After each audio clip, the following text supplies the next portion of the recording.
দীর্ঘ ২৫ বছর পর বহরমপুর লালদিঘিতে তৈরি হলো দুর্গাপুজোর প্যান্ডেল।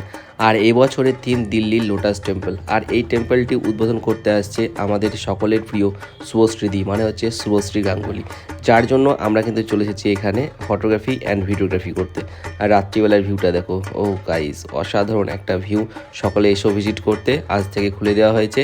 আর এইদিকে দেখো, সকলে কিন্তু অধীর আগ্রহে দাঁড়িয়ে রয়েছে যে কতক্ষণে শুভশ্রীদি আসবে এবং একবার দেখে সকলে বাড়ি ফিরবে। অবশেষে কিন্তু অপেক্ষার অবসান ঘটলো, ফাইনালি কিন্তু মঞ্চে প্রবেশ করে গেছে আমাদের সকলের প্রিয় শুভশ্রীদি, মানে হচ্ছে শুভশ্রী গাঙ্গুলি। এবং তারপর ওনার কিছু মূল্যবান বক্তব্য আমাদের সকলের সামনে রাখলেন। তার পাশাপাশি আমি যেহেতু ভিডিওগ্রাফি করতে গিয়েছিলাম ওখানে, সেহেতু আমি ব্লগের জন্য কিন্তু খুব একটা ভালো ক্লিপ নিতে পারিনি। যাই হোক বন্ধুরা, ফাইনালি কিন্তু এইদিকে প্যান্ডেলের শুভ উদ্বোধন করে সকলের জন্য খুলে দেওয়া হলো এই বহরমপুর লালদিঘির লোটাস টেম্পল।